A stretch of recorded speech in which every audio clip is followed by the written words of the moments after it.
Welcome to Grant's Rock Warehouse, and we are live. Tonight we are having a panel discussion, and we are going to talk about our top 5 favorite blues albums. So without any further ado, let's get this one started. Grant's Rock Warehouse is keeping it real in the field. Hey, welcome. Look at, we got Byron right in the middle of a drink. That's right. See, kid, that's what's so great about going live, because we captured that moment in Byron's life. Anyway, gentlemen, we are live, and we've got a panel tonight, and we are going to discuss our top 5 blues albums. And as always, we're keeping it loose. I'm going to learn something here. I'm not a blues guy. I'm just hosting this fiasco, and we're just going to have a general discussion. People are going to talk about their picks. I'm going to learn something. I've got my pen. I'm ready to write. So, but these gentlemen on this program know their blues. So, it's going to be an education for me. So, gentlemen, welcome aboard. It's nice to have you here tonight. How is everybody? Great. Excellent. Great to be Excited. here. Excited. I want to see everybody's picks. Right. Well, Hi, Brian. I do know that there's one that's a duplicate. Oh, here we go. All right. All right, DJ G. There he is. Everything's on fire. So anyway, so we got Byron, Ernesto, John the Music Nut, and John Clauser here. We added John Clauser later. He wanted to come on, and I said, come on. So he's here. So, gentlemen, let's get started because this will be fun. I think I'm just going to go, I guess I'll go clockwise my way. We'll go with Byron and then Ernesto, and then we'll just go John Clauser, and then we'll just go, keep it loose. Let's have a good discussion. All right, gentlemen, let's go. BM Bolt, take it away, my friend. All right. Yeah, I'm curious how this is going to go tonight. Well, we're just going to wing it. You know, there's so many blues artists and styles of blues, and I'll be honest, I'm more of a British blues guy and white boy blues, or whatever they want to call that. I have some old school blues, but not a lot. But so what I'm going to cover tonight is mostly British or stuff that's derived from that. So, okay. All right. So what I'm going to start with, and I could either do the album before this or this one, but I'm going to go with this one. This is John Mayall, A Hard Road. Imagine that. Yeah. Wow. Look how that graphic popped up. I mean, you could also go with the Blues Breakers with Eric Clapton album. This one came before it, but so yeah, John Mayall, he's considered like the godfather of British blues. Pretty much just about anybody who was anyone in the 60s was in his band at one time or another. This particular album, I'm going to it's got Peter Green on guitar. This is Peter Green's debut.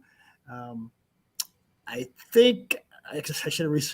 think Huey Flint on drums and John McVie on bass. Yeah. I'm sure about that.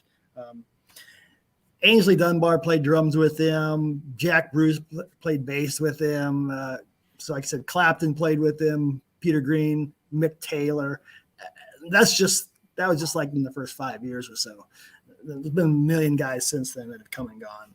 But like I said, this was Peter Green's coming out, and nobody knew who the hell he was on this album. You know, everybody was like, well, where's Clapton? Well, the Clapton album is great. I mean, but I'm going with the Peter Green album. There's a couple things on here, like The Same Way. I think that's a Peter Green track, and so is The Supernatural. The Supernatural. Oh, okay. Peter Green wrote Black Magic Woman first of all, a little later in Fleetwood Mac, and Santana made that famous. Well, this Supernatural, you'd swear to God this was a Santana instrumental. It's that same feel. So I don't know if Santana got a lot of their, whatever from listening to this Peter Green too. Juju, magic. Yeah, whatever the word is. So yeah. Inspiration. But yeah, and this was, I think, 67. Mm-hmm. Yeah. Mm-hmm. There's a bonus. There's a deluxe version of this with a second disc and a bunch of tracks, and it's a lot of the other stuff that Peter Green did with them. This was really the only album he recorded with them, but they did a lot of other recordings that didn't come out. Maybe singles and whatnot and unreleased stuff. So the deluxe edition of that is really good as well. While we're talking Peter Green, because I'm not going to talk about Peter Green. Is that your fourth pick, or right? Well, Your fourth? we're not really. I'm not really going to rank these. To be honest with you. We're just trying to. It was hard to rank these. Oh, I know. This isn't going to get covered tonight, but this is the Fleetwood Mac Complete Blue Horizon sessions, which are the first. It's the very first Fleetwood Mac album, Mr. Wonderful, Pious Bird of Good Omen, Blues Jam in Chicago Volumes 1 and 2, and the original Fleetwood Mac. And it has all kinds of bonus materials on it. Nice. It doesn't have Then Play On, which is another Peter Green album, but it's got everything but that. Yeah, because wasn't that a different label? I know it was on Warner Brothers. Yeah, that was on Reprise. Reprise. Yeah. And then I think Man of the World's not on this box either, or is Green Man Alicia. I think that was all. That was another label besides Reprise in between. Immediate maybe or something like that. I don't know. So anyway, that's my first pick. All right, excellent pick. Excellent pick. So real quick, what do you prefer, Peter Green's playing or Eric Clapton's playing in these two records? Quick, come on, Byron.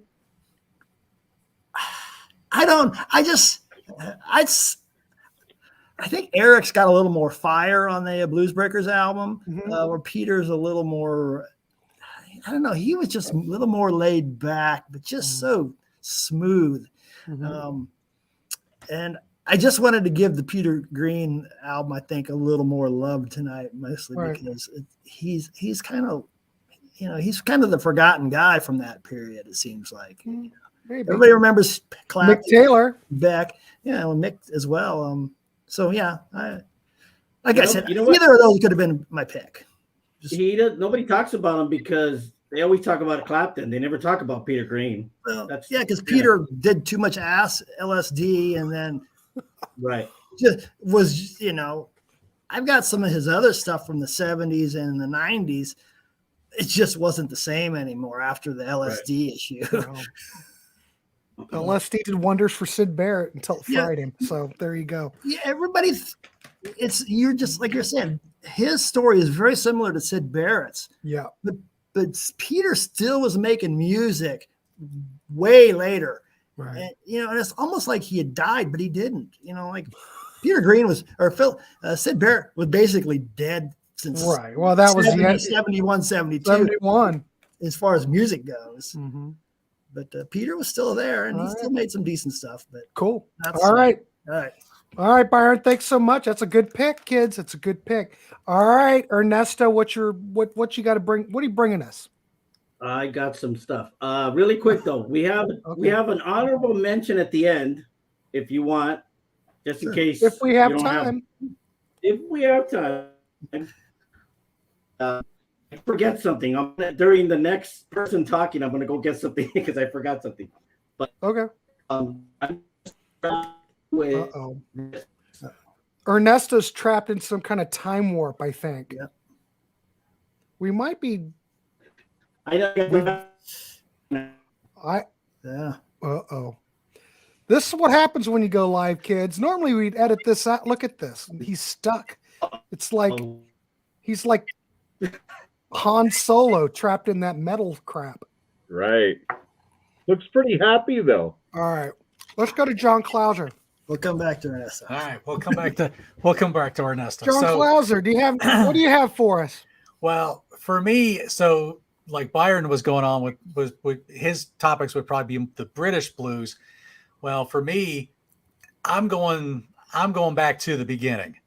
And because as far as I'm concerned, if you love the blues and you really want to understand the blues, you got to go back to the beginning.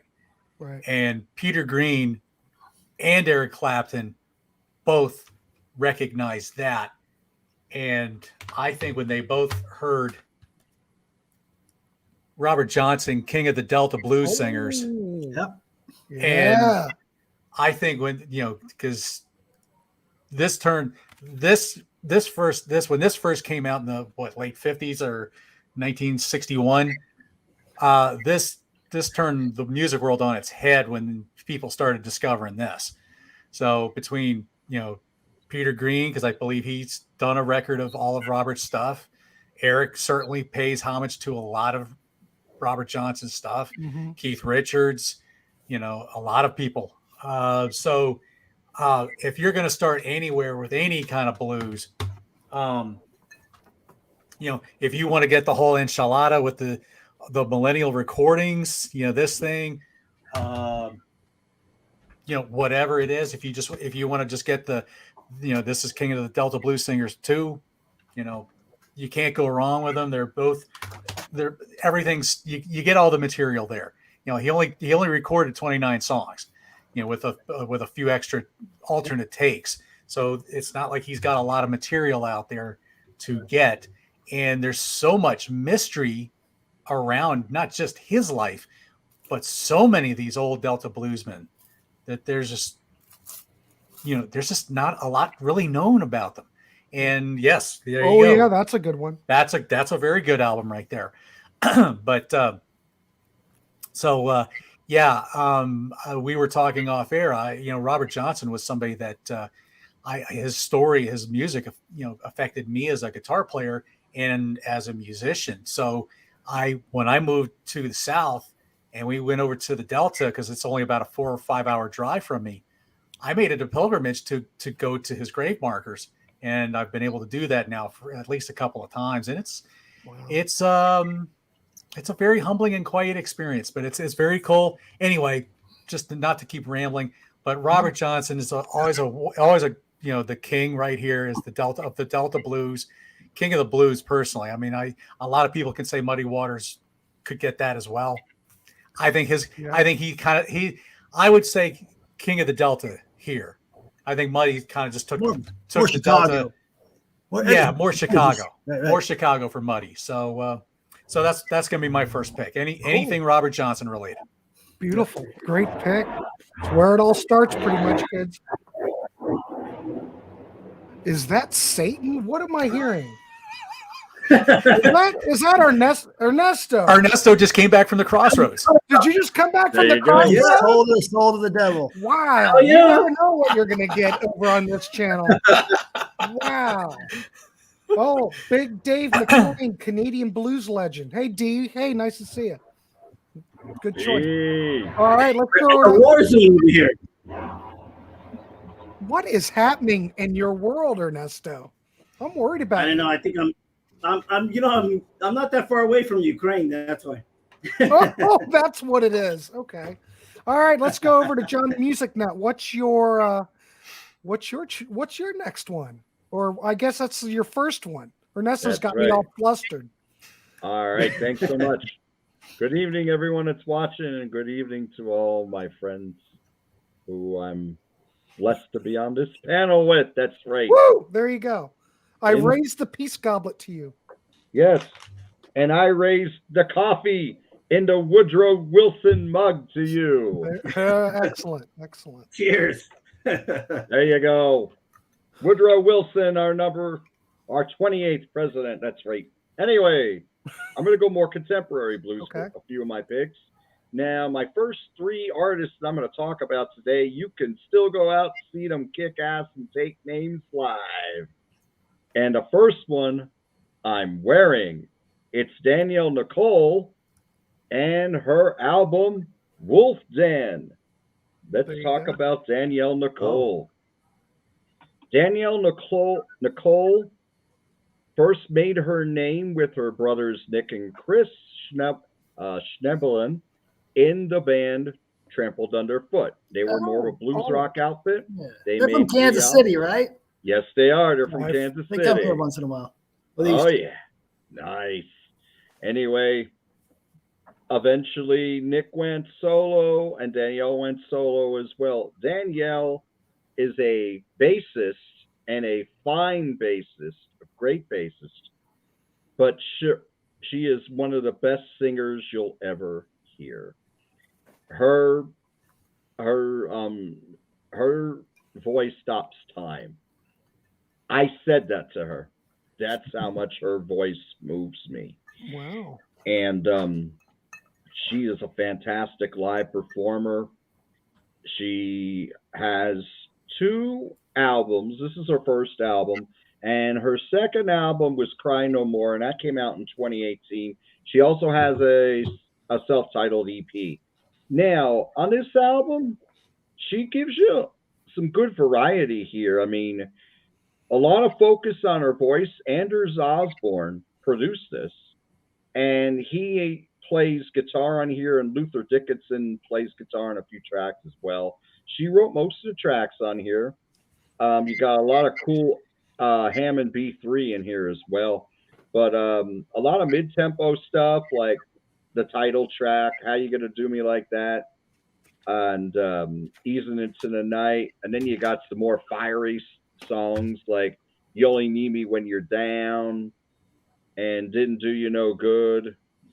Great cover of I Feel Like Breaking Up Somebody's Home. More subtle songs like In My Dreams Fade Away. On a ballad, though, like on Take It All or Just Give Me Tonight, her voice will bring you to tears. What a fantastic vocalist. And just, if you go to see her in a small club with great acoustics, you'll just melt just at the power of her voice. Oh, cool. Fantastic songwriter. And again, excellent bass player, too. She's won awards for not only blues awards for not only her singing, but her bass playing as well. And it's Danielle Nicole Wolfden. And just to show you how much of a fan I am, I have this bad boy. Oh, there you go. There you go. Yeah. There are only 15 of these made. Wow. What is it? Well, it's like it's a picture and it's on fabric. And you just hang it on your wall. Oh, okay. Yes, yeah, because here's the back. Oh, there I see the whole thing. I thought it was like an album cover. Nah. I couldn't see the whole thing. Oh, okay, my bad. Yeah. No, you're all right. But yeah, so Danielle Nicole, she brings it. Great live performer. Her band is awesome. Brandon Miller's her guitar player. He doesn't play on the albums, but he plays with her live. Mm-hmm. He's got some great stuff too. He's also from Kansas City. So definitely check out his albums as well. I have a couple of those, and they're very good. So there's my choice, Danielle. Excellent choice. Well, of course, I don't know that because I've never heard it, but I'm going to check it out. Thank you, John. I appreciate it. Now we're going to give Ernesto another chance to redeem himself. As long as Satan is not around. That's true. We're okay. Okay, let's give it a shot. Ernesto, let's give us your choice. I'm going to talk about blues player that nobody really talks about from the Emerald Isles, Rory Gallagher. Yeah. Nice. There is Rory Gallagher. Damn 8-track too. This is a great 8-track. It's live in Europe. Pretty rare. It's really good condition. I mean, this thing is amazing, man. I have pretty much every Roy Gallagher on 8-track in mint condition. Oh, sweet! That I've collected over the years. And I pretty much have every album. I think I'm only missing one album, but I have all of his stuff. And it's amazing because I'm like a Gary Moore fan, like I was telling Byron. But when I heard Roy Gallagher play, I was like, oh my God, this guy is amazing. I mean, the music, the sound, everything is just, he is top notch. You know, people idolize this guy, you know. Jimi Hendrix said, you know, you want to know who the best guitar player was? And he said, talk to Roy Gallagher because that's how good he was. It's an amazing, amazing guitarist. I mean, pretty much every album is great. You can't go wrong with any album, you know. But cool. I like this live album. So my pick for, I guess, fourth or third would be this. All right. This album right here. Cool. Excellent. So, Rory Gallagher.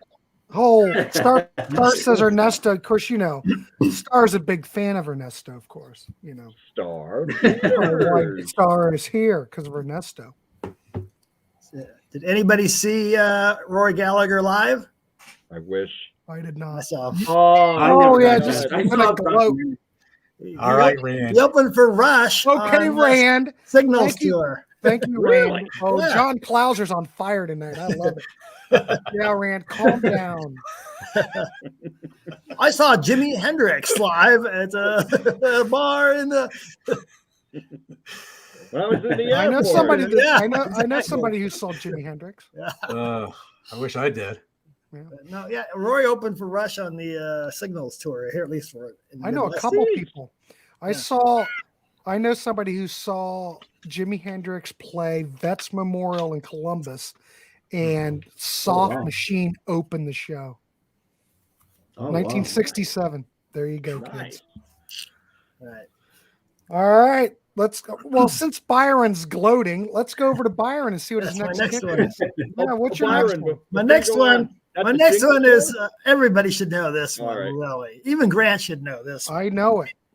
It's going to be Stevie Ray's second album. Couldn't stand the weather. Oh, I mean, yeah. you could go with this one here, his first album. You could go with any of his albums are great, really, in my opinion. Look at I that. got- Look at that, Byron. I got a whole Look at stack of them. Oh, you've got the gold disc Yeah, I got the gold disc, baby. with the slipcase. Yes. Well, look at you gloat. Yeah, that's like that James Taylor I bought the other day, but it doesn't have a slipcase on. I don't. It's okay because it's worth. You bought it for like a dollar, Order. a quarter, and that's probably a $25 CD. Yes. Right. Well, anyway, this album kicks ass. This was my first or second CD I ever bought. So it's Japanese there, Grant. Oh, wow. Yeah. Oh, it This is? a made in Japan one. I'm fairly certain about that. Oh, so it's an early one. Yeah, made in Japan.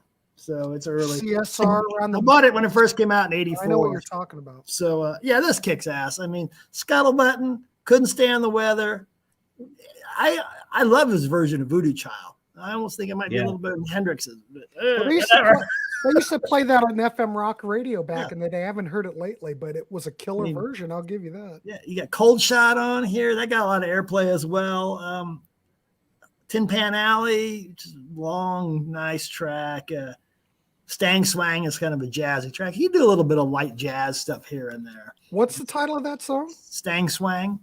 Okay. I thought I heard something else. Yeah. So anyway, I'll keep it short. Everybody's probably heard this. So yeah, got to have at Great least album. some Stevie Ray in your collection. You do. Yep. Great choice. All right. Okay. Got me all screwed up now. I guess we're going to John Clauser. John. All right. So sticking in the Delta.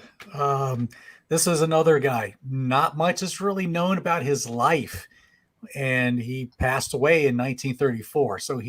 But he's given us a good little bit of music to listen to, and his style was. There was a little bit of kind of you heard a lot of foot stomping with his style. You got some pretty heavy percussive on the guitar. He had a really gravelly kind of harsh voice that guys like Howlin' Wolf and probably Honeyboy Edwards would probably pick up on and follow through. And I'm talking about Charlie Patton. So this is another of the early blues guys. This is the picture that's on this CD is the only one that's known to exist of him. He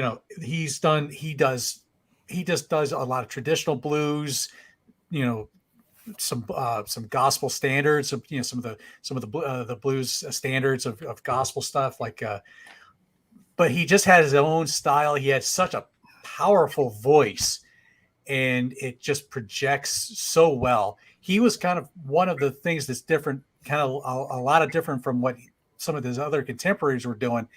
He pretty much stuck to playing at places. He didn't go on the road and he wasn't just playing at any street corner. He was usually playing at a plantation or he would be, they would bring him in and he would play that way. He wasn't the wandering, standing at the crossroads kind of guy. He was a showman, but he's got a very powerful voice. And another one that, again, people like Howlin' Wolf, probably Sunhouse, Honeyboy Edwards, a lot of those guys took notice and ran with the ball. But another wonderful one to check out from from the early days of the Delta Blues, Charlie Patton. So is okay. So is he contemporary with Robert Johnson, or is he predate Rob? He actually was. He was actually before Robert Johnson. He actually passed away before Robert Johnson. Oh, okay. Made his recordings in 36 and 37. Mhm. So, Robert was probably still getting going, but it wasn't until about 1936 was when he made those first recordings. Okay. But he was probably more 20s, early 30s. You know what? It's just amazing that we still have that music with us still. Yeah. I'm sure that was all off 78. It influenced so many people. It certainly did. Rock and roll, and it's still, so yeah. And that stuff. I mean, it's you listen to this now. This particular CD came out in 2003, so you still have a lot of hissing, which is typical. You're not. I mean, well, it's all 78. Yeah. Now, 20 years later, who knows how some of that stuff could have been cleaned up by now. But cleaning up this stuff is not an easy task, because sometimes it gets sped up a little bit, which I think was a problem in Robert Johnson. Some of that stuff sounded fast, or it was almost too fast than it should have been. So, but yeah, Charlie Patton. Oh, cool. I love it. Look on this panel. We're going back to the 1920s and 30s and clear to modern day. So there you go, kids. More bang for your buck here. So there you go. Let's throw it over to John the Music Nut and see what his next choice is. All right. Well, my next guitar slinger is out there kicking butt and taking names in the clubs. And definitely check out this man. He lives in Massachusetts. He was a construction worker forever. And then when he was in his late 30s, early 40s, he went out and started playing blues guitar. And he's since put out a lot of great albums. His shows kick butt. He's a fantastic singer as well as a guitar player. And his name is Albert Cummings. And the album is Someone Like You from 2015 on Blind Pig Records. I think I've seen him. I think I have. Go ahead. Oh, yeah. Thanks. So, before I go on, Byron, did you see Rory Gallagher when he was pushing the Jinx album? I'm trying to think, because that would have been 82. I don't remember much about the show, to be honest. I didn't really know who he was for the most part back in those days. Okay. So it's kind of a blur, but it was 82. September of 82, I saw him. Okay. Nice. Cool. All right. Thanks. So, Albert Cummings, he kicks ass and takes names. His guitar style is similar to Stevie Ray Vaughan. He's a great singer, just like Stevie Ray Vaughan, too. His voice is a little more husky, but very soulful singer.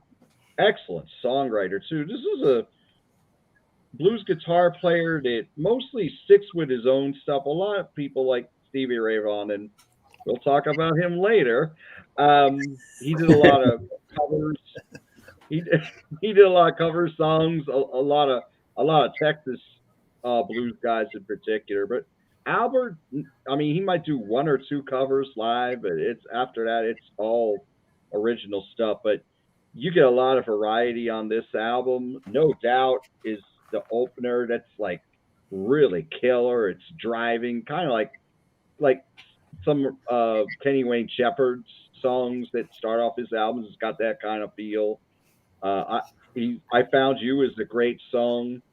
So Strong is a wonderful ballad. A lot of focus on his vocals here, which is excellent. Make Up Your Mind, Old Dog, Stay Away From My Sister. They're more driving. They're more up tempo. They're excellent songs. But I Found You, Up Your Sleeve are really good. Yeah, this whole album is a killer. Meat Locker is an excellent instrumental, and Little Bird is a really nice slow blues. But yeah, Albert really brings it. He's awesome guitar player, great guy to see live. He always gives you a great show. But if you're going to pick up one of his albums, I suggest you start with Someone Like You. All of his albums are good, but this is a 10 out of 10 for me. Great album. Albert Wow, Cummings. nice. Someone like you. There All you go. right. That is All right. sweet. Excellent. Thank review. you. Thank All you. right. Well, we know who's next. Oh, You. Ernesto, you're up. PR. You're up, Ernesto. I'm gonna start with the little vinyl here called Ice Picking. Albert Collins. Albert We said that at the Collins, the same Iceman. time. Yeah, this is such a great album, man. Really good. I mean, if anybody heard any of this, it's like this is just a great album. I mean, when I heard Albert Collins, I was like, wow. When he played with Gary Moore, Yep, it's just amazing. And his age, and all the Oh no. It's happening again. I want to know, is he in a cave or what? Where is he? he's in California. Oh, well, that's probably explains it all. All right. Well, No. okay. We'll have to Byron, circle let's back go with again. you. All right, we'll have to circle back to Ernesto again. Yeah, I think So, he was. And I'm going to remove him and all right, go ahead. All right, so You can come back in. I don't know. We had a show last week about my favorite guitar player of all time and the band he was in. But so I'm going to go, and I could pick a lot of albums by this guy. Yeah. But I think tonight I'm going to go with Gary Moore, After Hours. Nice. I There you mean, go. this is not that much different than Still Got the Blues, but I think I'd rather hear this one for some. Man, Cold Day in Hell kicks ass. I could keep saying it. The Story of the Blues, maybe one of his best blues solos. Oh man, that is just right. the last 2-3 minutes of the song is just him soloing. It's just incredible. It's got Only Fool in Town, which just rocks real hard. He does Key to Love, that rocks real hard as well. This is just a great album. A lot of horns on this too, but like I said, you could go with this album, Still Got the Blues. It's just as good. He did this a little late. This was after BBM, Blues for Greenie, where it's a tribute to Peter Green. Right. So he's doing all Fleetwood Mac, or he does a couple of things from that Mayall album, which we talked about. This is great. So anyway, Gary Moore. What can I say? So is that where you would? So I'm assuming this is the album you would start with if you're looking into the blues and Gary Moore. If you want to do Gary Moore's blues stuff, I would start with Still Got the Blues or After Hours. Those are the two. He did, after that BBM, he did that Blues for Greenie. Then he went completely 180. He did like this dance techno sounding rock. It was okay. It was okay. But then he did a band called Scars, which was more of a power trio. And then he started doing blues again. And he did, 4 or 5 more blues albums, which are all really good. And then right before he died, he was going to do another Irish Celtic rock thing, kind of like he did on help me out here, you guys. Wild Frontier. He was kind of getting back to that. And they released a Montreux concert. I think it's a Montreux concert right before he had died. It was recorded right before he died, where he did 3 new tracks that were in that Wild Frontier vein. So that's kind of cool. So that was like a four disc. Yeah, well, there was that Essential Montreux where it's like, it's all the Montreux shows he ever did. And then that's a 4 or 5 discs. And then, but they also did just the single disc of his very last time he played Montreux. Right. So anyway, Cool. Love me some Gary Moore. I knew Gary Moore was going to make an appearance. He was. You can hear Eric Clapton and Peter Green were his real earliest influences, but there's also Albert King, B.B. King, Robert Collins, Jeff Beck, Rory Gallagher. All those guys influenced him because he was about 5-6 years younger than Clapton and Peter Green and Jeff Beck. But he took it to a whole nother level. because he was playing jazz fusion in the 70s and just shredding on 80s metal. And so he could do it all. Right. I'm done. Well, You hopefully, forgot jazz. Brian, we can turn you on to some more Reets stuff. So, stay tuned. Because like I said, He these also- guys know what they're talking about. He also did a jazz thing with Coliseum. Right. Yeah. 3 Coliseum, 2 albums are he just shreds on those. Right. And then Very the good, back, very good. the back on the Streets album is kind of half rock, half Coliseum 2 type stuff. And that's really Right. good. So, all right. Well, Ernesto, is there anything more you needed to add because you went into outer space? Yeah, I'm Go gonna ahead. mention Yeah, go ahead. this now. Frank Marino's Mahogany Rush Live. Oh, look at that. Nice. Wow. And this album, let me tell you something. Whoever said Canadians don't know how to play blues, man, this guy knows how to play blues. Mhm. This is no joke, man. I mean, I love Jeff Healey, let me tell you, because he's like the most popular Canadian who plays blues. But Frank Marino started it, man. He was the guy who did that back then. Amazing guitar. I saw him live, I think, before he retired, and I was just blown away by how amazing he plays. It's just, I mean, he covers everybody. He covers the Beatles. He covers Hendrix. I mean, just amazing stuff. You can't go wrong with Frank Marino. You just can't. I know it's not, traditional blues, but it's more like blues rock, but it's still good. It still has that blues influence. His style and playing is very unique. Nobody played like him back then. So I always been a big Frank Marino fan, and I still am to this day. I pretty much have every Frank Marino on a track. Why did I think he was going to say that? I pretty much have it all, and that's how much of a fan I am. And luckily I got a chance to see him live with here, and I'm happy because man, he just blows me away. His style of playing and everything, and you cannot go wrong with Frank Marino and Mahogany Rush. So Super. Here's my pick. Cool. Who hasn't seen Frank Marino live? I haven't. Oh I saw him. man, Me either. Of I course was you going to did. go see him, and then he Okay, retired. oh, amazing.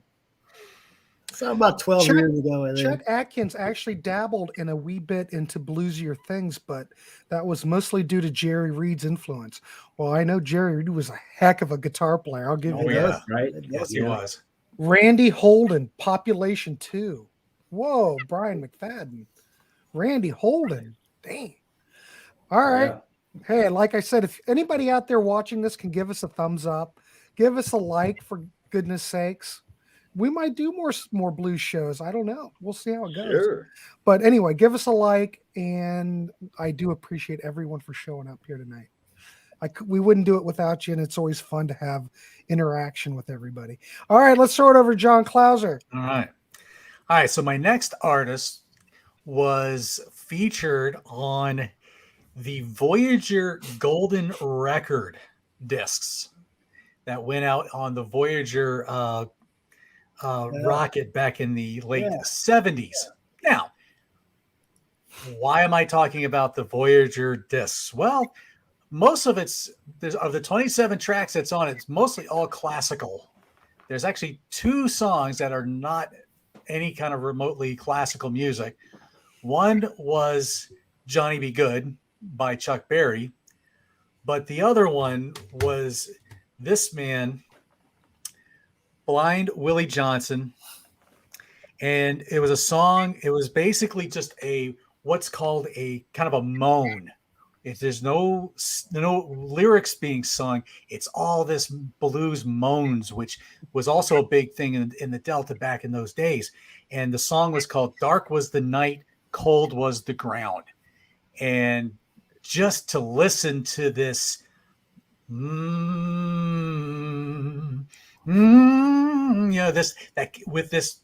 that slide guitar that sounds like he's using a knife.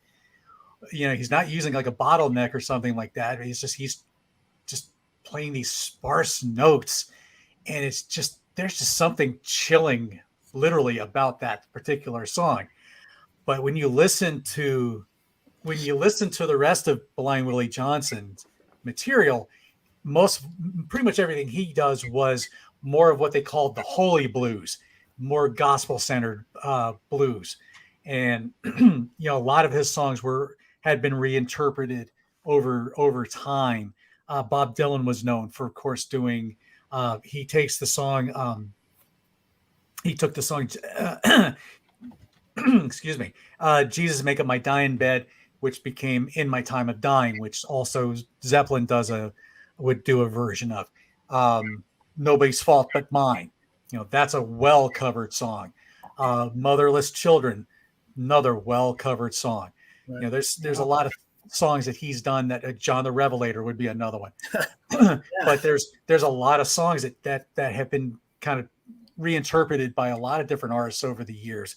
Again, not a lot is known about him. He only recorded from 1927 to 1930. He passed away in 1946. But again, there's not a whole lot known about his life. That's the sad thing about these the Delta blues artists that I've mentioned here. There's so many more, but not much is known. Right. It's really a shame. Yes, thank God their music's been preserved, but there's so much about their life that is so unknown and so much of a mystery that if you really to really be able to dig deep into some of these artists, that's hard.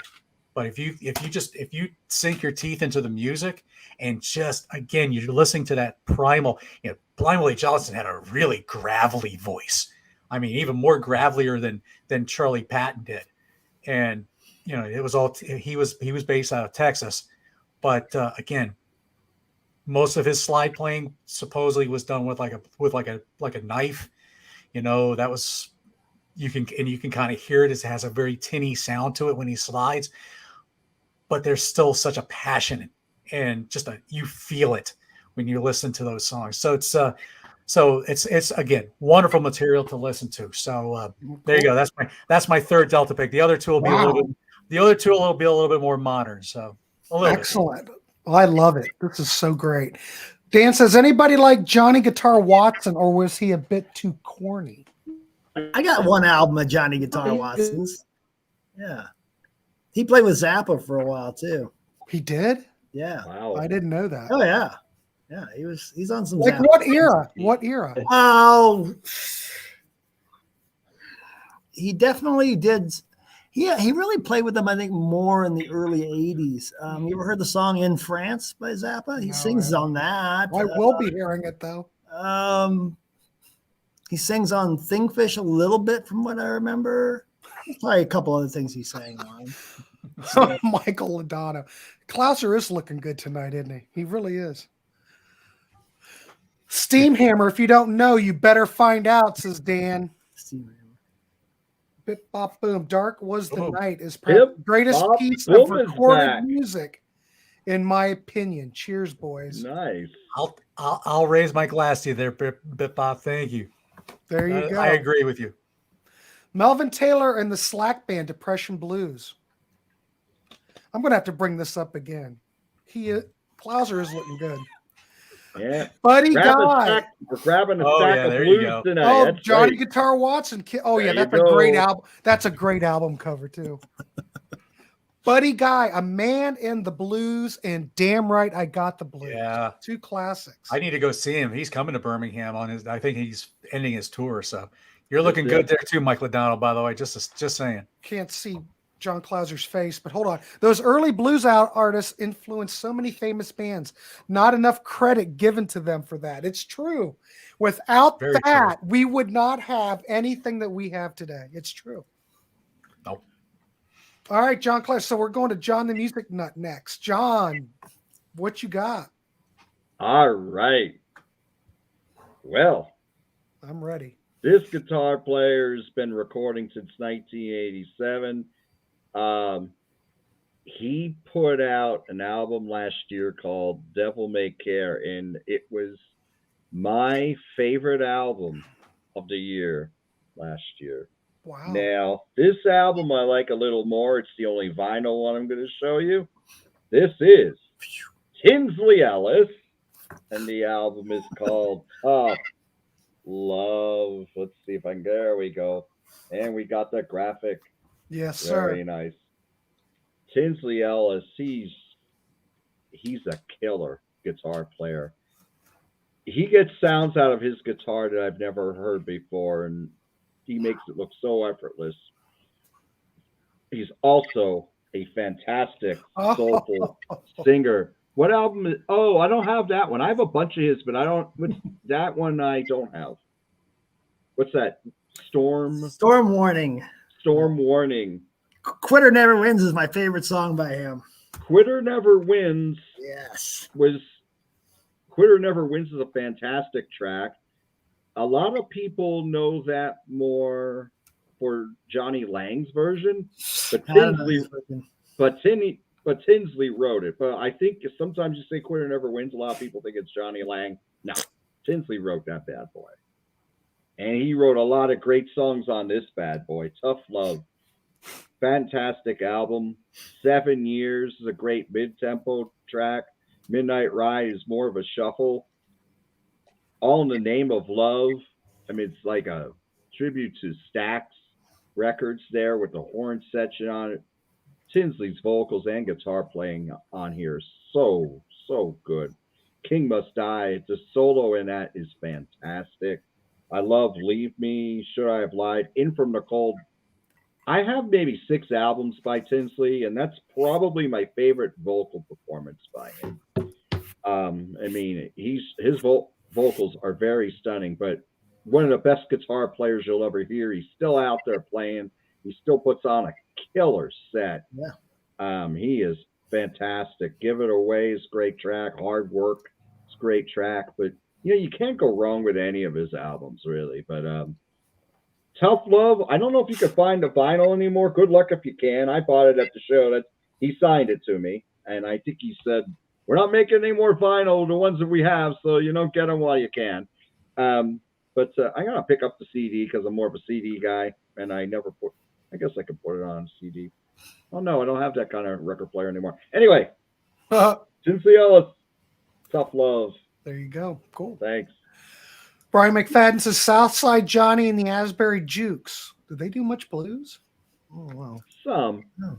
How about Bonnie Raitt? What do you guys think of Bonnie? I like Bonnie Raitt. I got a couple of her albums. Pete Brown, seen Buddy Guy about 10 times since I used to live in Chicago. I saw Tinsley multiple times as well. The dude was fire live. Thank you, Pete. I've seen him 2 or 3 times myself. You know what? Do we have the bass player called the Evil One? Is he still with him? I don't believe so. No. I think his bass player is named the Evil One. Dan says, maybe I caught him after that. I didn't catch him till about 16. Was the first. I see him in the 90s a lot. So okay. Dan before your time. There was a Dutch band, Cubby and the Blizzards, from the late 60s, and they did an incredible version of Feel So Bad, plus a ton of other albums through the 70s. I am not familiar with them. Anybody here familiar with Cubby? No. I like the name. I'll give maybe you it's that. Kubi. I never heard Maybe of John it is Nitziger Kubi. either. Cubby? I don't know. How about John Nitzger? Nitziger? I do not know him. No, I don't know. James Cotton, though. I see that coming up. It's a good one. Fantastic. Little Walter. Oh, this one's a good one. I've got some nice Mac albums. Oh, yeah. Big influence on Stevie Ray Vaughan. Lights Like Lightning. And I do have some Paul Butterfield Blues Band. Yeah. Those early records with Mike Bloomfield. Yeah. Heck, even Mike Bloomfield as a guitar player. Oh, yeah. No one's mentioned Mike West Bloomfield. is an amazing record. I love that record. Was Elvin Bishop with him as well back then? Yeah. Nice. Yep. So you listen to those Elvin Bishop, like Fooled Around and Fell in Love, you would not believe that that's I like the same. that song though. Well, it's a good, Yeah, Mickey good. Thomas. It's classic, great pop tune. But John played in the band Blood Rock. Okay, all right, I know Blood Rock. All right, cool. Right. Me too. So, hey, John, so this album that you put up here, I just looked on Discogs. You can buy somebody selling a vinyl copy for $65. Oh, wow. 40 more That was than I paid.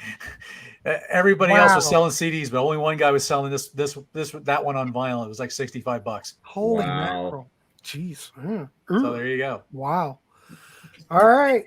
I believe I'm next because we're up to number 4, I think. Okay, well, we'll go with you. We're just gonna. I'm getting all out of. All right. Go ahead, just go, Byron. Just go. All right. So the next guy I'm going to go with, I've seen him a couple times. He came more from a jazz background, I think. His albums are pretty polished and clean and jazz, like I say, little jazzy blues. He's got a real smooth voice. Mm-hmm. He's got quite a few albums, but if I had to pick one that I like the best, I'm going to go with this one. It says Robben Ford, Mystic Mile. I don't know if anybody's ever listened to him at all. Robben Ford's great. It's not like gritty, dirty blues. It's just this real smooth sound and a little bit of jazz feel to it. But he can play, man. And he's got a great, nice, smooth voice. This one I really like. The first track, He Don't Play Nothing But the Blues. That really has a good feel to it. He covers Politician on here by Cream. I like this better than the Cream version, to be honest with you. Nice. What else was on here that I really liked? Trying to Do the Right Thing. It's more of a slow ballad. I really like that too. And Say What's on Your Mind. That's another slower ballad. But then it's got an instrumental toward the end called The Plunge, which really kind of a heavy instrumental. But you got to check him out sometime if you haven't. There's Supernatural, A Handful of Blues, and The Blue Line. Good stuff. Roscoe Beck is the bassist on this. He was with Eric Johnson for a while. And Tom Breckline on drums. He's a great drummer. So Nice. Cool. Yeah. Dan mentions the Allman Brothers. Oh, yeah. Oh, I don't know. Of course, you got to put them in there. Oh, my There God. they are. I just did a short on these. And Charlie Daniels were bluesy and jazzy to the max, the early stuff. Saddle Tramp. Yeah. Check out some of that early Charlie Daniels. You'd probably be quite surprised. Also, check out the Youngbloods album. Elephant. What's the name of that album? Elephant. Help me. Oh, crap. It's I'm a not great sure. record. Not as big in the Youngbloods. Oh, my I God. talk the almonds all day, though. He produced one record for the Youngbloods, and it's absolutely brilliant. It's a brilliant record. Check it out. It's the only one that Charlie Daniels produced for, but I can't think of the name. Someone probably in the chat will remember. David Grissom. Harvey Mandel was a great blues groovester. He played in Canned Heat. Wasn't he with John Mayall for a while right. too? He did play in I Canned think Heat. so. I think he was with Mayall too for a while. I've got that Canned Heat Maybe. best of, like a 2 CD set. Sorry, let me get rid of Dan. 2 CD set. I don't know what year it came out, but it's absolutely. I like Canned Heat. Me too. I love it. Oh, Boogie with Canned Heat's fantastic. Future Blues. Oh, there it Great is. record. This one, Elephant Mountain from the Youngbloods. 5-star, 10-star, 5-star album. Absolutely brilliant. I would love to do a show on the Youngbloods. Heck, I would love to look at this thing. But Charlie Daniels was the producer, and he did a beautiful job. It's not the blues. Here we are on another tangent, but it is a great record. I will say that. Yes. Thank you, Dan. I appreciate it. Pete Brown mentioned David Grissom. Yeah. Who was he with? I know thought that. David Grissom played mandolin or something. Well, didn't he play with? He did a lot of stuff with Jerry Garcia, right? Help me. Yes. In the comments, right? Yes, that's it. Is it David Grisman? That's Grissom. Grissom. Okay, I don't my know. bad. I don't know. Harvey Mandel LPs from the 70s are awesome and all instrumental. I have to maybe check that out. God, I love it I love it that everybody's joining in on this, and it's all about learning about different music and getting turned on to stuff. God, this is great. It's Thanks, community, Dan, for man. that. I'm going to Yeah, it's a community. I'm going to write that down because I love his work in Canned Heat. So, and you know what? I didn't realize he put out solo stuff. Thank you for that. David Frissom did the pizza tapes with, it's Grissom. Did the pizza tapes with Gary Garcia. I have those. Okay. Yeah, Grissom. There we go. Yeah. Words are hard, kids, especially when they're side by side. It's terrible. All right, let's go over to Byron. That was you. Let's go to John Clauser. Okay, so Byron just happened to mention a band that I was about to talk about, but I talk about how these old Delta guys influenced a lot of different people, and especially when the white man took that blues over to Britain. And those British guys took over and did all kinds of fun stuff with them. And Cream is a good example of that. This one especially, you've got Spoonful by Willie Dixon. Mm-hmm. You got, of course, Rollin' and Tumblin' by Muddy Waters.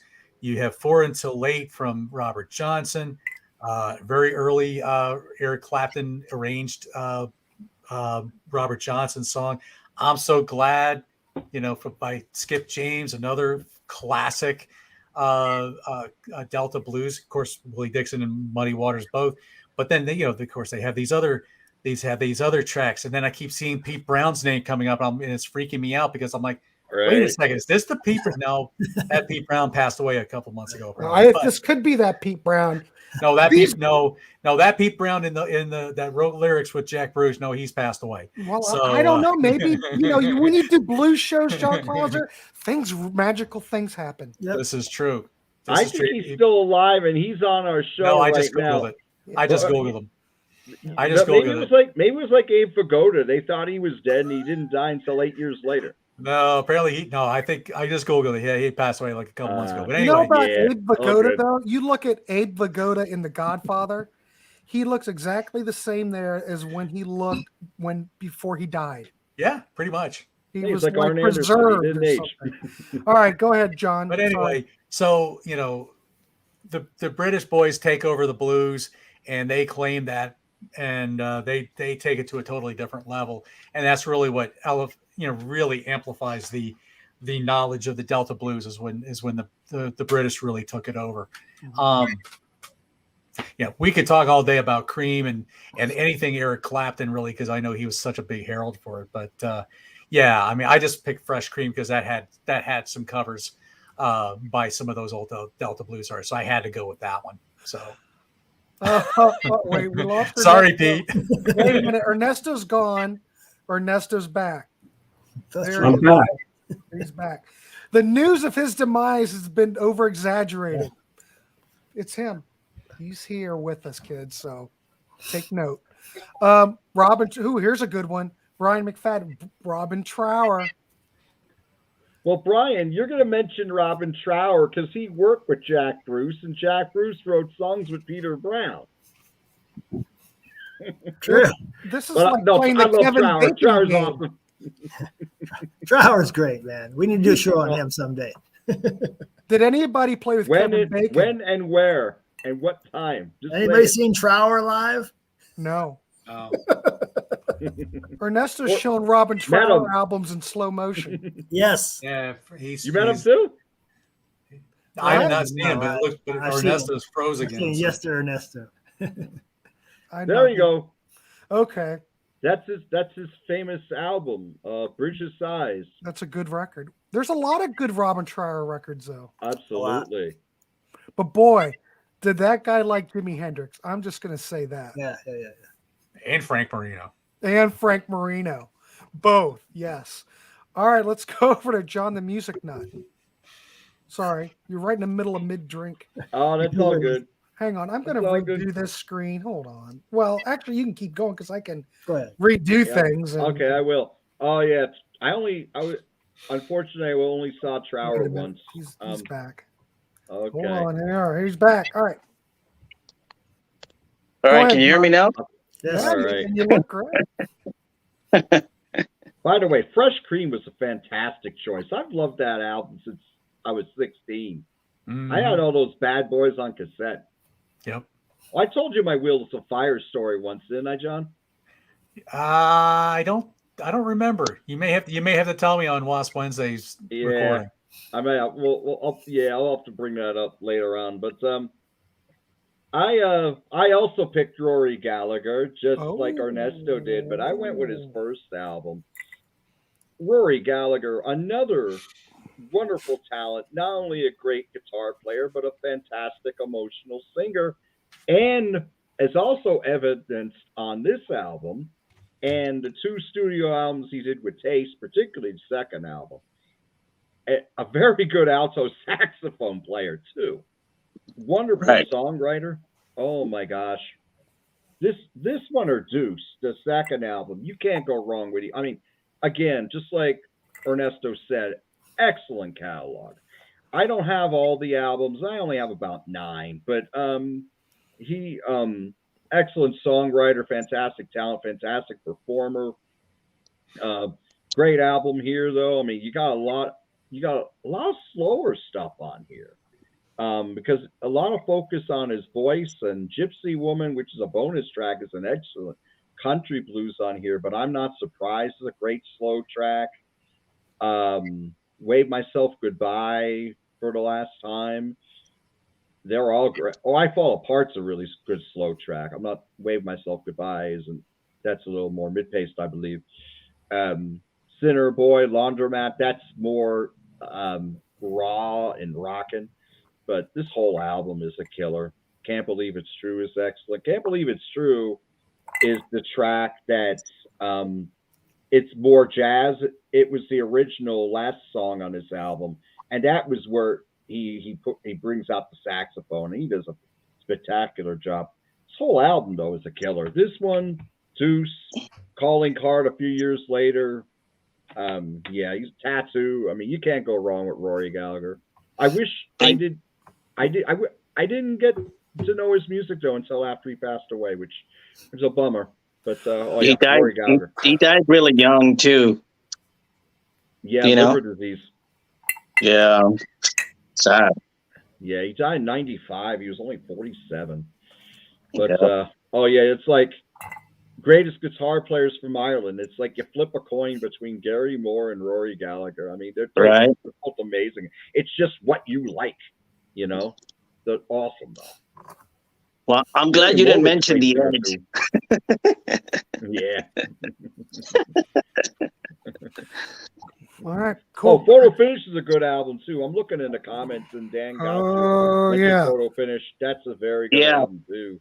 I saw that recently used, and I didn't buy it. It's sat in the bin.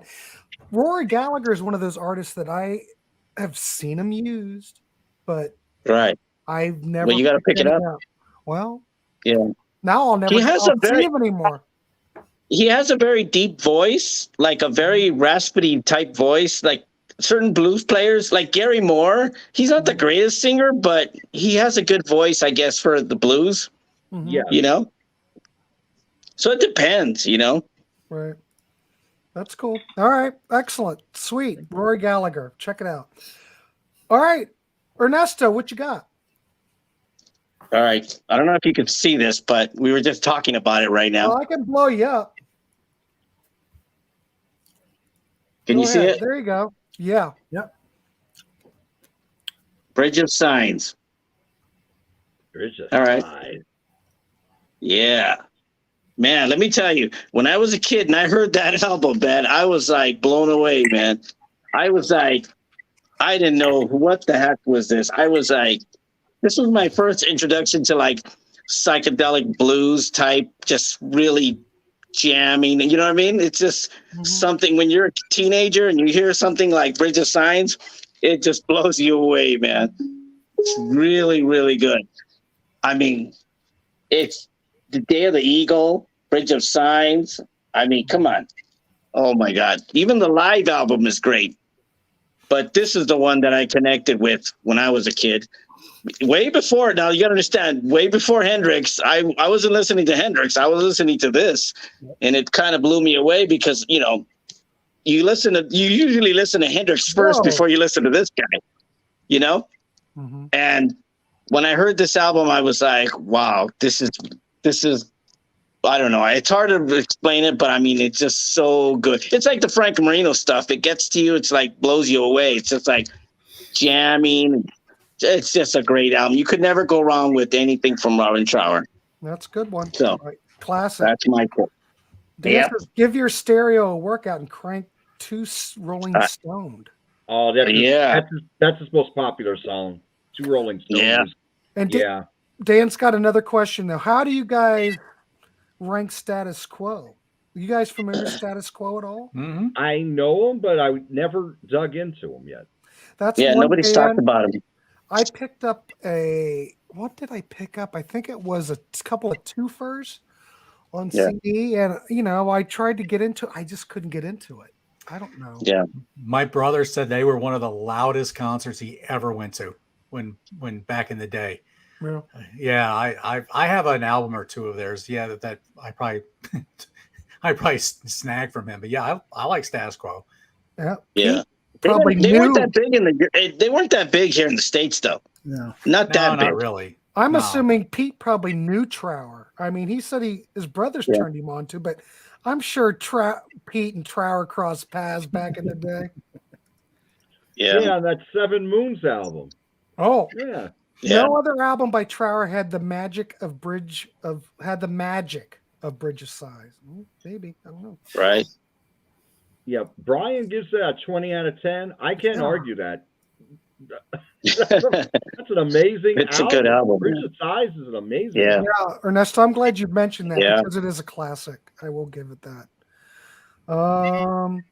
Day of the Eagles, one of the best opening tracks on a rock album, in my opinion. Yeah. Even the live album. The live album's where I started. Are we down to our last pick? Yeah. Okay. Mm-hmm. All right, everybody. Okay, I think we got all the questions taken care of. All right, let's go over to Byron then. Let's go. I'm going to go on my last pick. I'm going to go with a guy that most people probably don't. I bet you John, the music nut, knows this one. Oh, God. He's a big blues guy. He's a big blues guy. I don't know if a lot of people are going to know this guy. Maybe they will. That's maybe the artist I've seen the most live. He used to come here all the time. I'd see him probably every 6 months for about 5-6 years, it seemed like. And he's put out quite a few albums, but his first album to me is his best. This guy, if I had to describe this guy, it's heavy funk blues, rock blues. And it's Chris Duarte. Oh, yeah. The first album is called Texas Sugar Strat Magic from '94. It's got a little bit of that Stevie Ray feel, but it's way funkier than Stevie Ray, in my opinion. Agreed. He would tell you, though, his biggest influences are Coltrane and Miles Davis. So he's got kind of this little jazz thing going on. But it's not real. I wouldn't say this is jazzy stuff, but there's a little bit of jazz to his playing. Like the first song on here, My Way Down, I mean, it's just heavy funk. But it's got a blues feel to it. Letter to My Girlfriend. It's a real fast shuffle. A song called Shiloh. It's just real slow song, but it's heavy, real heavy for a slow song. And then Big-Legged Woman, real funky. And I think that's a cover. I don't remember who else has done that, but that's a great song. Yeah. He does a real funky version of it. But I got this one as well. This is the second album. It's got some good stuff on it as well. So is he from Texas? Oh yeah, I think he was born in San Antonio, but I think he like everybody else, he moved to Austin at some point. Okay. Yeah, if you haven't seen him, you should go check him out. He's great. Excellent. So, all right. Yeah. Cool. That came out in '94, by the way. Cool. What about Dire Straits and Dr. Feelgood? Oh, I've got a Dr. Feelgood. Those original album series collections that they have? You know what I'm talking about. They have 5 records in the CD and they're cheap. I got a Dr. Feelgood one I like Dr. Feelgood. No one talks about Dr. Feelgood either. That's one of those bands that's kind of forgotten by time. Maybe. I don't know. Hot Tuna Burgers. Hot Tuna's good. Delbert McClinton was an incredible singer of blues and R&B. He's still great. And he's still great. Delbert's awesome. All right. Thank you, Byron. I appreciate that. It's a good pick. Let's throw it over to John Clauser. What you got? Okay, so my last one, this is one that nobody's going to know because this guy is basically a local to the Eastern Shore of Maryland where I lived for a while. And I actually first saw this guy playing at a wedding reception for somebody I knew. And he played acoustic blues, and then with his band Brother Lowdown, they played at an electric set, and they were just fantastic. The guy's name is Chris English. Wow. Now, Chris English and the Brother Lowdown band. That was how I first introduced to him. It's like early 90s. So he was really the guy that really, when I saw him playing just regular acoustic guitar, he was doing it the old-fashioned Delta style. Mm-hmm. And I think that's really where I started connecting myself to the old Delta blues. He was really my introduction to a lot of the Robert Johnsons and all those different artists. And he, on this particular album, this was a live show. It's just him on a guitar and harmonica or blues harp actually. And this has a bunch of different stuff. You're right. We didn't talk about the Kings. You're right, Pete. At least I didn't. But anyway, we haven't, it seems kind of odd. But that's okay. Anyway. So Chris here on this album, he pays tribute to Willie McTell, Leroy Carr, Howlin' Wolf, Muddy Waters, Robert Johnson, and Johnny Lee Hooker. So there's just some of the artists. I mean, he covers the gamut of a lot of different things. And plus, he also does a lot of his own material too. But when I spoke to him back at this first thing, he was playing this old style guitar that he was trying to kind of renovate and try to, what's the word I want, guitar Grant, not renovate, but restore to its original parts. Restoration. Basically, he's trying to restore it to its original state. And he was playing like something from the 1920s. So he's trying to find like tuning pegs, all this stuff that had been updated over the years. He was trying to find like the original parts to some of the stuff. And he was getting kind of good with some of it, but I don't know if he ever gave up on that one or not. But that's just how much of a purist he is. He was let me see. There's a picture of him if you can kind of see it. This was from 2007. Hang on, I'll make it bigger. I'm going to make you bigger so I can see what it looks like. Go ahead, okay. Throw it up there. So that's what he looks like. Oh, he's playing it. It looks like the guitar there looks like a National. Probably. Or a Dobro, one of the two. Yeah. So, but yeah, he has the definite soul of a bluesman. He can sing a nice clean voice, but he can get gravelly. He can get kind of Buka White style in his writing, but he just he's such a great guitar player. I was just in awe watching him the few times I got to see him play in like little restaurants and different places. But he's got a couple of different albums. Low Down in the House, it's just him on the guitar and harp. It's just like kind of like Robert Johnson. He just kind of sat in a house and he just starts playing. Go ahead and show that again. Low Down in the House. This was early 2000s. There's another one here called Howlin' So Long. This one I believe came out in 2017. He does have a couple of others that I do not have, and I need to track him down and say, hey Chris, help me up here. But fine gentleman. He got to play down here and he got to play over in the Delta down in Clarksdale at the Ground Zero Blues Club, which is a very well-known place if you're in the Clarksdale area. Highly recommend checking him out. You can probably find his stuff on YouTube. I don't know after that, I'm not sure where you can find his stuff off the top of my head, but ChrisEnglishBlues.com I know is a place you can go. Fine gentleman. I got to give him a plug. So excellent. Nice. Dan's throwing out the first Dave Edmunds album from Rockpile. Oh, I've got What band? What was the band that he was in prior to that in the 60s? Help me. Oh, God, do you guys remember? I'm not sure. But I've got an top of my head, original no. Parlophone, or is it on Columbia? UK import that I bought of that band. It's a great record, and it sounds wonderful, but I can't think of the name. Someone will in the comments. That's how it always works. yeah. Ted Nugent did a throwaway blues instrumental on his Call of the Wild album from 1973. Oh, There you nice. go, Byron. There you go. He never did that before or after. Isn't Call of the Wild? That's Amboy Dukes, right?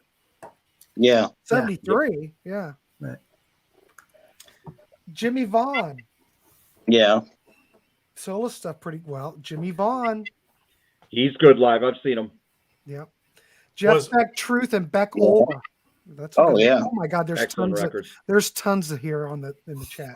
For more blues rock, Indigenous is really good. Indigenous is great. I've seen them a few times. Yeah, I've seen them too. Great. Tony Rice, nobody talks about, not exclusively blues though. I'm not familiar with Tony Rice. You guys know Tony Rice? Just a name. All right. A lot of people love Johnny Winter. Yeah. Johnny Winter. Oh my God. Yeah. What brilliant. That one, well, it's more of a rock album though, but the Johnny Winter album, Johnny Winter, and it's got his version of Rock and Roll Hoochie Coo on it. Great record. Great record. Grant, with Dave Edmunds, are you thinking of a band called The Image or Love Sculpture? Love Sculpture. Love Sculpture. Okay. Mm-hmm. Okay, that's probably who you were thinking of. Okay. Jeff Beck, Wired. Well, Wired's rock. That's fusion. That's fusion. Not really fusion. Wonderful record, though. Good record. Yeah, 5-star very good record. But oh, look, Byron. Hey, Byron's in the chat. Somebody talked about not mentioning the Kings, and I said, "Well, I might bring Climax Blues Band." That's right. Dave Edmunds was Love Sculpture. Yeah, I've got that original. I think it was on Columbia or Parlophone. Beautiful. Brian, I'm showing it right now. Look. Wait a minute. Let me make it bigger. Hold on. Oh yeah, he's got it's Albert King. Yeah, King of the blues guitar. Yeah, absolutely. Nice. Yep. That one has Cold Feet, Crosscut Saw. You got Oh Pretty Woman, Born Under a Bad Sign. I mean, those are all amazing songs. Uh-huh. Yeah, problem with a lot of these old blues guys is they didn't really record albums. Just a lot of singles. And then right. Not till like and then it got compiled. Right. The Robert Johnson's, but like Albert King, his first real album I think was in '67, Born Under a Bad Sign. Great album. Yeah. I mean, right. If you know blues, you'll know most every song on there that he's either from him or from other people covering them. So, we've gotten our Albert King plug. Nice. But here's the funny thing. Here's the funny thing with me. It's like when in the '90s, when I got into the blues, the first thing I heard was the Gary Moore album, and that's what got me into the other stuff. You know what I mean? That's great. It turns you on to the old stuff. Too. Yeah, that's what happened with me. All right, we're on John Music Nut, correct? Yeah. Okay. Well, y'all are bringing in the comments. Thank you all so much. Yeah. Guys, yeah. That's what makes it fun. Everybody out there joining in. I love it. All right, so John, what's your next one? Well, my number one was Couldn't Stand the Weather by Stevie Ray Vaughan, Double Trouble. This is a fantastic record. You know what? I mean, I'm going to work off the fly here, and let's talk about the last album he made before he passed away, and that was In Step. Yeah. That was an excellent record. That was the album that really got me into Stevie Ray Vaughan, because before that, I heard him on AOR, and he actually had some videos on MTV, which were really cool. I remember he did a video for Superstition at the end. The cat came up to Stevie Wonder, and he started petting the cat. But In Step was that was the first album he made after he went clean, and that is a killer record. The House is Rockin' is an excellent opener that the Brian Setzer Orchestra later did a great version of it. Crossfire and Tightrope excellent tracks that they made videos for both of them. They got heavy AOR play. I'm not going to remember every song on the album, but Let Me Love You Baby's an excellent cover. They do Leave That Girl Alone, which is a song that Anna Popovic does a lot live. Anna Popovic's a great blues guitarist too. And then I was thinking about her, but she's going more R&B these days, and she's great at that too. But fantastic guitarist, and she really made her name as a blues guitar player. But as for that In Step album, you got Wall of Denial's fantastic. You got Scratch and Sniff, and then I think Riviera Paradise is the last song on the album, and that's what a wonderful slow song. I mean, the thing about Stevie Ray, he had levels to him. He had levels. I mean, he wasn't just a blues guy. I mean, some of his slow stuff would make you cry. Here I go again, talk about crying. Songs are so great. Yeah, don't cry, John, for God's sakes. Oh, not today. Okay. But Riviera Paradise, I mean, think about that. That was the last song that you heard by him before he passed. Yeah. What a way to go out. One more thing I want to say about Stevie Ray Vaughan. Okay. He was the first musician that I lost it when I heard that he died. And I was on the highway driving back from work to get my paycheck. It was on a Monday, and I went in we get paid on a Monday, and I was off, and I went to get my paycheck, and I was driving back. I was in Wilkes-Barre, Pennsylvania, and the headline was Stevie Ray Vaughan is dead, and they talked about the helicopter crash, and I had to pull over to the side of the road, and I just lost it for about 10 minutes. He was I'll always remember that. And one of my biggest regrets is the year before that he played at the Kirby Center, and I didn't go. Oh, wow. In Wilkes-Barre. Because he played the Kirby, and it was a fantastic show, and I didn't go. I skipped that show as well, but I did see him on the tour for the live album. I think it was after the album had come out, so I got to see him once. So nice. Yeah. Pete Brown, he was there. Wow. Oh, good. Wow. Great Pete. Holy crap. You know the sad thing about his passing, though?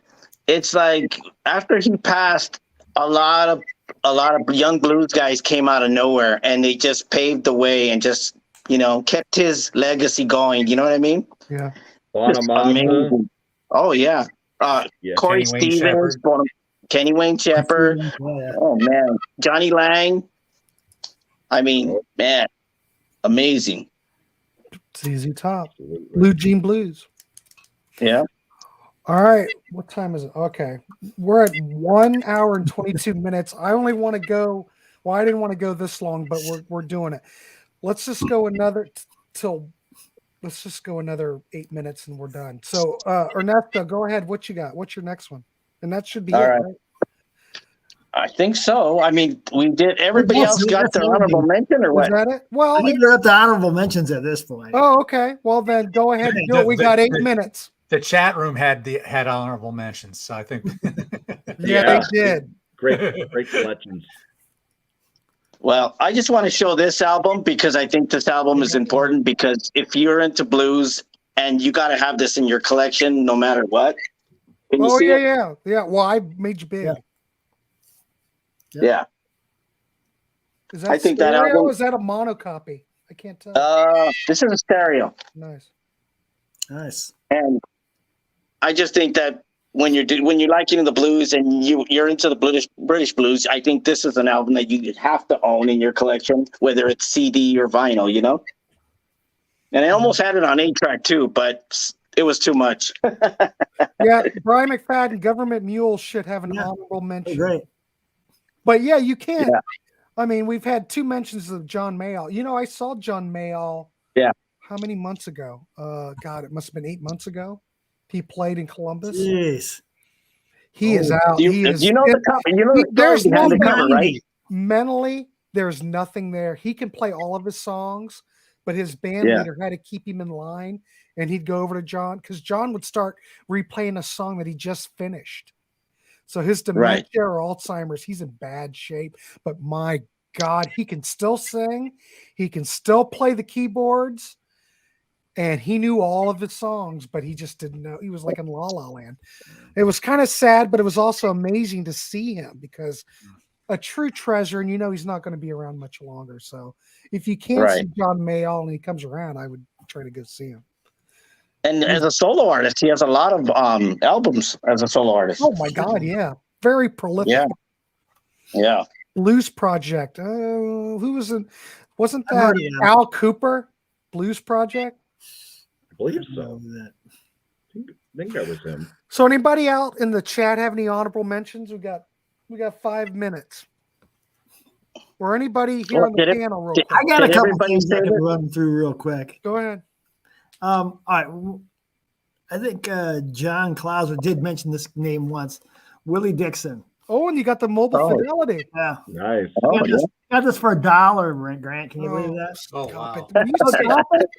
Rand, I'm going to throw you off this panel. So Willie Dixon was more of a side man. He played the bass. He did some of his own stuff, but he was more of a side man. But he wrote a million songs, and I swear to God, half the blues songs you've heard of, he probably wrote. Yeah. Yep. He wrote so many of the classics. It's just not even funny. You just start looking at your blues albums and who wrote what. Well, he was one of the He main. wrote everything, it seemed like. Muddy Waters. This is produced by Johnny Winter. Right. Yeah, he did 3 albums with Johnny Winter in the late 70s. They were all really good. But like you said, he didn't record a lot of albums in the old days. It was all singles. I would recommend getting like the chess box or whatever the hell they are, the boxes with all of his old stuff on them. Real quick, Walter Trout. He kind of got his start with Mayall, I think, in the 80s. He played, he was in the band with Coco Montoya. He's got a lot of great albums. Okay. And then we'll go one more, Joe Bonamassa. There you go. There you go. I first saw him. I saw him in about 2002. He was it was Indigenous Jam, it was called. So it was Mateau from Indigenous. Every year they'd have a big birthday jam here in Omaha. It would be like all day with like 6-7 bands or whatever. And one year he was one of the early bands, and I'm like, who the hell is this Joe Bonamassa guy? His second album had just come out, I think, and I was just like, wow, this guy's just blowing me away. And I don't think of him as too much bluesy nowadays. He's kind of developed this new. He's bluesy, but he's more of this rock guy. But he's got his own vibe now. It seems. Yeah, he's kind of developed. Well, he's kind of very distinct. When you hear it, you know who it is. And it's not just straight blues. He's evolved. Right. Where his early stuff was pretty much straight blues. Right. But now he's got his own thing going on, and it's really good. So and he just reformed with Black. What do you call it? Yeah, Black Country Communion. 5 now. They're working on. I can't wait for that. Yeah. Yeah. All right, Booker T MGs. There you go. That's a good honorable mention. Howlin' Wolf, Pop Staples, Coco Taylor, Muddy Waters, Brian Boy Fuller, and Lead Belly. Well, yeah, Lead Belly would be another good one. Yeah. Sunhouse. There's also Blind Lemon Jefferson is another one. Yeah. Blind Willie McTell, I think I mentioned. Skip James, as I mentioned. Honey Boy Edwards. John Hammond. Charlie Musselwhite. You heard of Charlie Musselwhite? Yep. Oh yeah. Yep. Holy Robben Ford played with him back. Muddy Waters. Yeah, we said Muddy Waters before. But yeah, of course, Muddy Waters, of course. You gotta. Oh, Freddie King. That's another one of the Kings. Yep. And then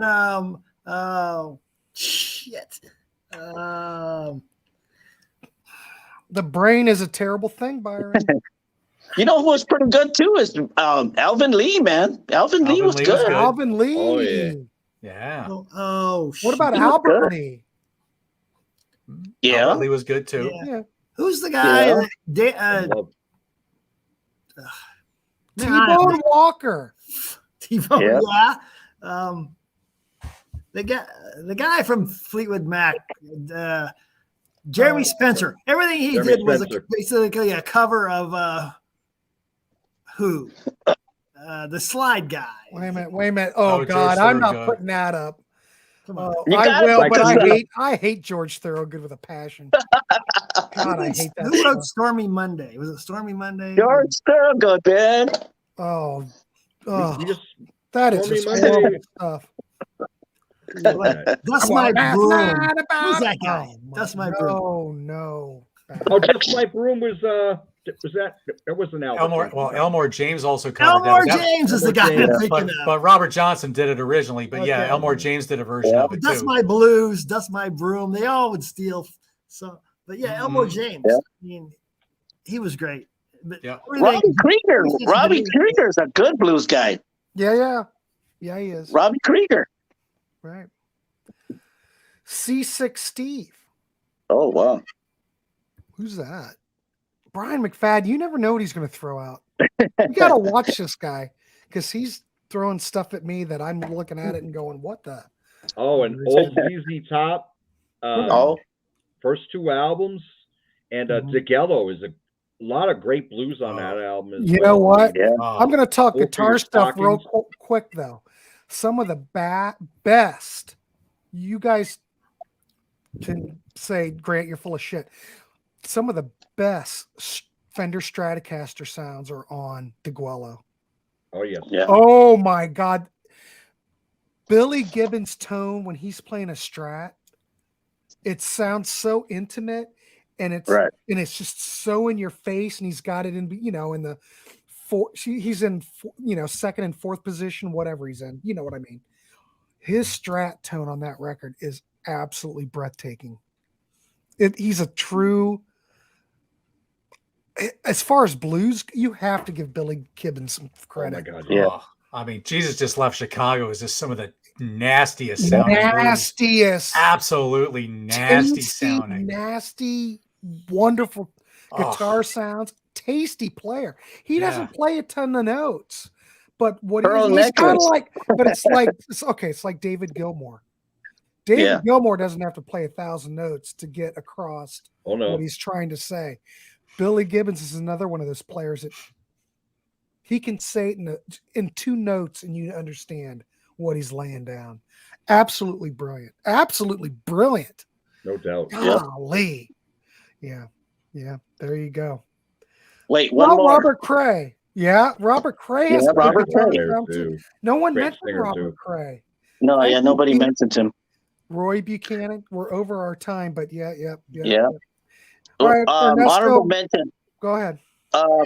He's a young guy. He's really good. If you got to see him on YouTube, Billy Strings.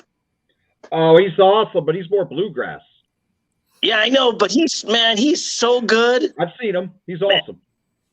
Man, he is just, for the young guy, he is so good. Amazing guy. You got to see that guy. Man, he does covers of Black Sabbath that I've never heard anybody play. I mean, amazing. You got to see him on YouTube, Billy Strings. Check him out. Wait a minute, Billy Strings? Yes, Billy Strings. Well, there was a guitar player in the 60s called Billy Strange that did a lot of session work, so he was a good player too. So, right. BB Got No Love. Oh no. Well, there's Ride the Regal, love. classic. There's love. Hey, and there's another young kid out there called Kingfish. I heard of him. Kingfish. Yeah, he's an up and coming kid. Again, from the Delta area. He's from the Clarksdale area. So I've been meaning to check his stuff out. And one of these days I'm going to pick it up. But he's another young kid to check out. Yeah. I got one for you. Brandon Taz Niederauer. He's just getting into college now. You want to hear a fantastic young guitar player? Check him out. He's playing a lot of festivals these days, and he plays the small clubs. Oh, he tears it up. Brandon Taz Niederauer. Just a short guy with his big mop of hair, and as soon as he plugs in, takes your breath away. It's awesome. Oh, cool. Good singer too. I'll be damned. You guys are on fire tonight. And so are you in the chat, who's ever's left. I guess on that note, we can end this. I want to thank everybody for coming on this panel tonight. John Clauser was a late addition. Thank God. Thank you for coming on. I appreciate it.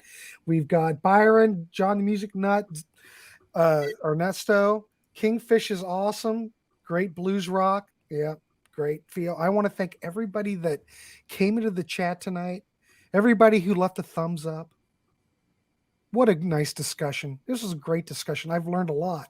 I was going to write stuff down, but hell, I don't need to write it down. We've captured it here on digitally. So it will be played forever. All right. What did Brian say? One more. Met Oh, BB nice, King. Brian. I was in a band playing metal. Mixed charity event. You didn't jam with BB? Come on. He was under the weather. Yeah. The one thing I'll say about BB King, it said something in the BB King Museum. BB King was not a star; he was a moon. Stars burn out. Yeah. When you're in the sky, moons don't. And BB King was a moon. Beautiful. So I want to end it on a BB King note there. So. And that's where we're going to end it. All right, gentlemen. Thanks everybody. Thanks everybody in the chat. Oh my God, this was a lot of fun. We went an hour and 35, but it was an hour 35 of just blues bliss. Blues bliss. All right, I don't know what's next, but kids, there's a lot more great content on this channel in the Contrarians. So stay tuned. We'll see you around. All right, gentlemen, good night, and we'll see everybody in the chat. Till next time. We'll see. Good night. Good night. Peace out.